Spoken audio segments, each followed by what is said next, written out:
जय हिंद साथियों। मैं यूपी के मिर्ज़ापुर से संजीव। मैं आज बहुत दिनों बाद यूट्यूब की वीडियो देख रहा था। उसमें नायला पाकिस्तानी का वीडियो एक दिखाई दिया। जब हमने उसको टच किया तो उसमें लिखा था 370 करके कुछ।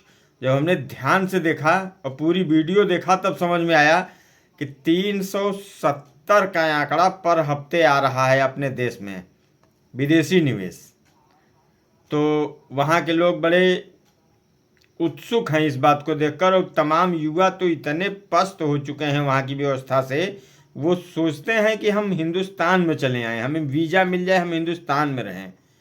वहाँ के युवाओं को कहीं रोजगार नहीं मिल रहा है, पूरी दुनिया में नहीं मिल रहा है, जबकि हम डंका बजा रहे हैं। कराची के मेयर ने कहा कि 25 बड़ी कंपनियों के सीईओ भारतीय हैं।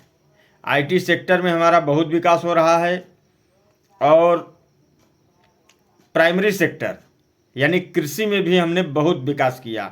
कम से कम इतना तो है कि अब हमें खाद्यान्न का आयात नहीं करना पड़ा है, हम अपने खाने की चीज़ें अब उत्पादित कर रहे हैं।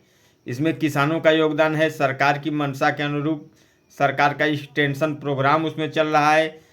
तो हम ये नहीं कह रहे हैं कि ये इसी गवर्नमेंट ने ऐसा किया। भारत की सरकारें निरंतर ये प्रयास कर रही हैं कि देश को कैसे सम्मानजनक स्थिति तक लाया जाए। इसके लिए हर लोग जो संभव थे, जिनसे जो प्रयास हुआ, 91 में एफडीआई शुरू की गई, और लगभग आज 34-35 साल हो चुके हैं एफडीआई के लिए शुरू किए हुए। आज 91 से बढ़कर आज हमारे पास कई ट्रिलियन तक का आंकड़ा है जिनके निवेश के प्रस्ताव आ रहे हैं। बार बार लोग भारत में आने को उत्सुक हैं। तो देश तरक्की कर रहा है। यहाँ के लोगों की मेहनत, यहाँ के लोगों की कर्मठता और यहाँ के लोगों की ईमानदारी के लोग कायल हैं। लगता तो ये है कि पूरी दुनिया में इतने ईमानदार और बेहतरीन इंसान कहीं नहीं हैं। पूरे दुनिया में भारतीयों का डंका बज रहा है। लेकिन उसी आईटी सेक्टर से एक खतरनाक खबर भी आ रही है।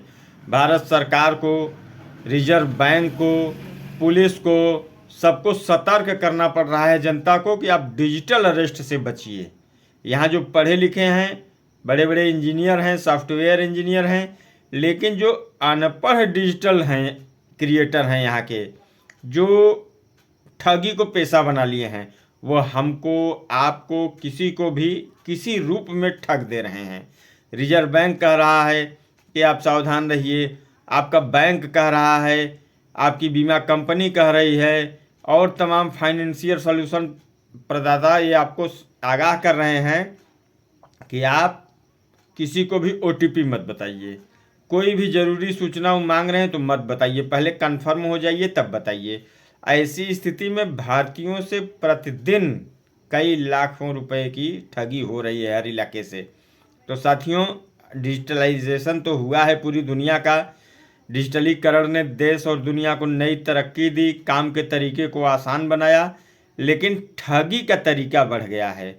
भोले भाले लोगों को, बुजुर्गों को, अक्सर हो सकता है कि रिटायरमेंट बुजुर्गों को निशाना बनाया जा रहा है, और कुछ युवा जो कम दिनों में ज़्यादा लाभ लेना चाहते हैं उनको भी फंसा करके उनसे पैसे ऐंठे जा रहे हैं, धमकी देकर किया जा रहा है, फ्रॉड करके, धोखा देकर, अच्छी अच्छी पॉलिसी आपको बताकर आपसे को लूटने का प्रयास किया जा रहा है।